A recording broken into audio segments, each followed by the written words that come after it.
Hey everybody, this is Mr. Moppin coming at you with a APGov video taking a look at topic 3.10, which is going to be marking a transition in this unit focusing in on civil liberties and civil rights. Up to this point, we've been taking a look at civil liberties, which is the idea of, certain protections that we enjoy from the government. So, in other words, freedom of speech, freedom of religion, protection from cruel and unusual punishment, protection from unreasonable searches and seizures, stuff like that.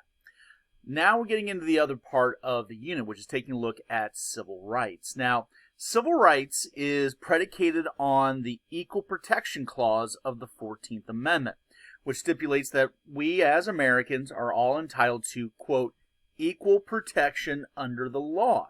And so what that tells us is that the law is to be applied to everyone in a similar manner, that we are not to be, in essence, unreasonably discriminated amongst one another. And so if you don't have the 14th Amendment Equal Protection Clause, you do not really have the foundation for what we would consider to be civil rights. And when we talk about civil rights, it is really the story of minority groups who have had a history of dealing with oppression and unreasonable discrimination and things like that, that are really the story of civil rights. So you're taking a look at a lot of people that are deemed quote-unquote suspect categories. Now, don't take that to mean something negative. That's just the terminology that is used. But folks that have been denied equal opportunity in our society historically. So you're talking about, women, people of color, homosexuals, people that are elderly, people that are physically disabled. I mean, all sorts of groups exist out there that would qualify qualify to be what we would consider to be suspect categories. So civil rights is basically looking at the fight for these suspect category groups, minority groups, to be able to achieve equality in society, and in particular under the law. Now, you may have noticed me using the phrase, unreasonable discrimination. And that is important because when we talk about civil rights, there's a general tendency that civil rights exist to prevent against discrimination, which is true, but it is important to understand what discrimination actually means in this context of civil rights. And what I mean by that is that discrimination is defined in its classic sense of, in essence, making distinctions amongst groups.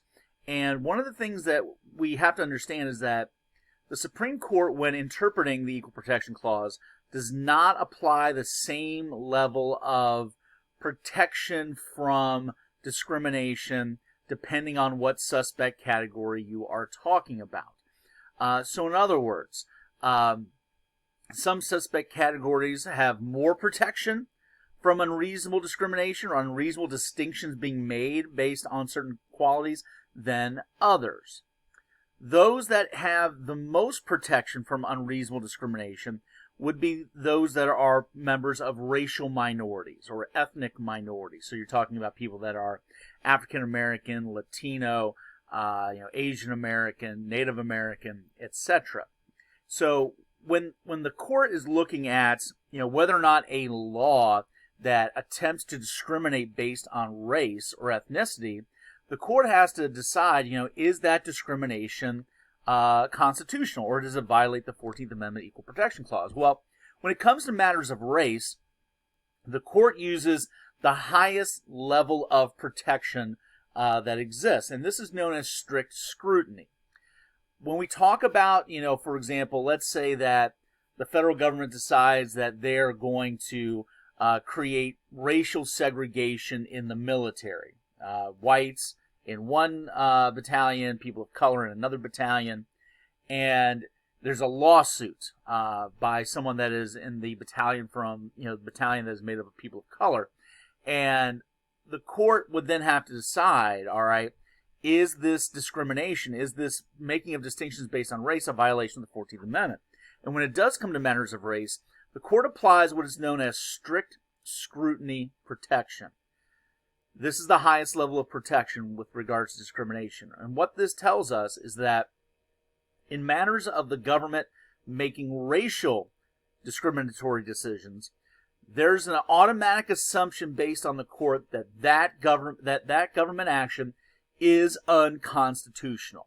That it is by definition assumed to be unconstitutional. So in other words, if the government tries to discriminate based on race, the court automatically goes into it assuming that what the government has done is unconstitutional. Now, that doesn't guarantee that what the government has done is unconstitutional, but it is an important assumption because there can be potentially some super extraordinary, reason, like super important, compelling interest to possibly discriminate based on race. And note, once again, we're talking about discriminating, we're talking about making distinctions based on race. So, for example, we have seen the court use, an exception to strict scrutiny with regards to segregation in prisons, done in the name of protecting certain groups based on a tendency of people to form gang associations in prisons based on racial affiliations. We have also seen attempts through affirmative action as a way to, be a super compelling reason to allow for distinctions based on race to overcome previous histories of inequity. So those are a couple of exceptions, but on the whole, if you are talking about racial discrimination, there's just an automatic assumption that that's going to be unconstitutional unless there's just some massive, super compelling interest otherwise.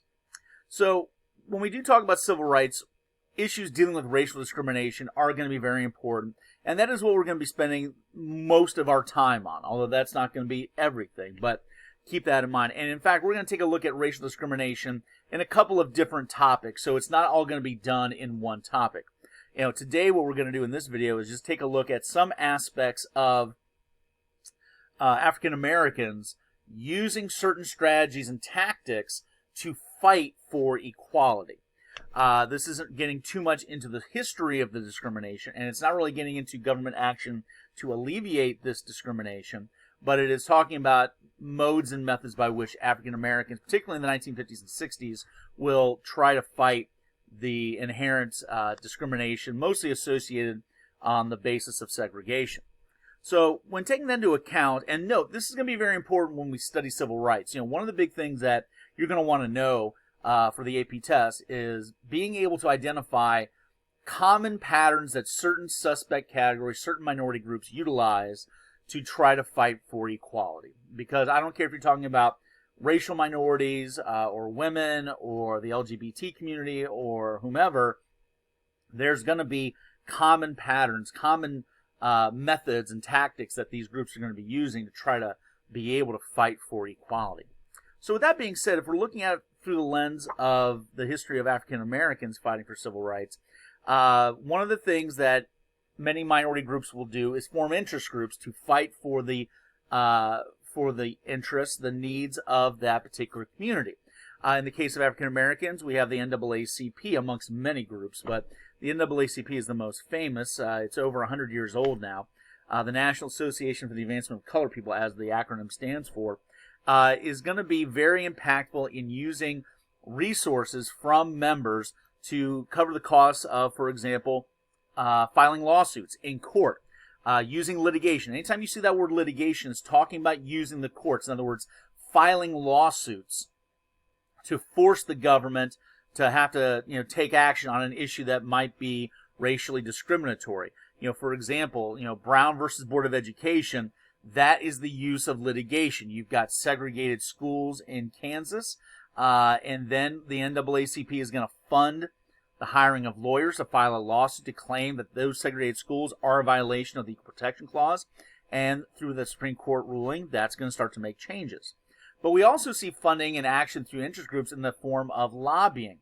And as we've said before, lobbying is direct communication with members of government to get their attention, to get them, aware of the needs of your group to try to make some type of changes. In this case, you're talking about legislative changes. So, for example, in this NAACP will have lobbyists go to Washington, meet with members of Congress, try to explain the situation that's going on, explain the issues that African Americans are facing, the inequities that exist for those that are racial minorities, in an attempt to try to get, for example, at this point in time, a Civil Rights Act getting passed.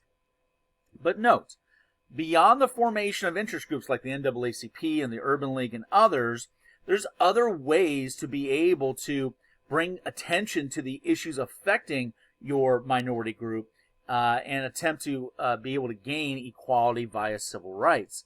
And one of these attempts is the use of boycotts. A boycott, once again, is a refusal to buy a product or use a service in an attempt to bring attention to the inequity that is existing in association with that product or service. In the 1950s, Montgomery, Alabama was typical of many southern cities that had rules on the books. I mean, not just, like informal rules, but actual laws that prevented people of color from being able to sit in the front of the bus. In the city of Montgomery, Alabama, if a bus was full and a white passenger wanted a seat, people of color were required to give up their seats to allow the white passengers to sit down. Failure to follow these laws were considered a criminal act. You could be arrested, you could be fined for these types of things. And this is going to lead to the focus of the NAACP and a young preacher by the name of Martin Luther King Jr. Now, many of you, of course, know the story of Rosa Parks refusing to give up her seat to a white passenger. Note a little backstory on the Rosa Parks story, that the NAACP in Montgomery had been looking for somebody to test these laws as a way to bring attention to the discriminatory manner that these laws existed. And so when Ms. Parks was on that bus, she knew that she was not going to give up her seat. This was something that was planned in advance to force action. And when she does refuse to give up her seat, when she is arrested, that is when you see Dr. Martin Luther King Jr. begin to organize attention in the media and focus on, look at this poor woman. She has been arrested simply because she would not give up her seat to a white passenger. These laws are discriminatory, they're immoral, and these laws need to be changed. And in addition to just media coverage about the arrest of Ms. Parks, we also see the beginning of a boycott of the actual city buses in Montgomery. And so we see here that the SCLC, the Southern Christian Leadership Conference, which represented Dr. King, is going to be organizing carpools and organizing groups of people to walk to work together to refuse to use the buses. And not only does this bring media attention to the problems of segregation in Montgomery, Alabama, but it also hurts the city financially. Most of the passengers on city buses in Montgomery at the time were African Americans. So the city is getting some very negative PR, and it's losing money. And after a year of this boycott, we eventually see the city of Montgomery, Alabama change its policies. So what does this tell us? It tells us that the use of boycotts can be very effective. We also see Dr. King promote the idea of civil disobedience, taking a cue from Mahatma Gandhi in India. Civil disobedience is the idea that you are refusing to you are refusing to follow the law if you believe that law is immoral. And so the idea being is that segregation laws, by definition, are a violation of equal protection rights. Therefore, the idea being is that if you refuse to follow the laws regarding segregation, you are technically breaking the law, but you're breaking a law that you truly feel is immoral. Now note, civil disobedience is not including the use of violence. It's about non-violent resistance to laws and actions of government that you view to be immoral. And that is going to be significant, moving forward. In the next video, we'll take a look at, the impact of civil disobedience and, the continued rise of the impact of Martin Luther King Jr. We'll see you next time. Bye-bye.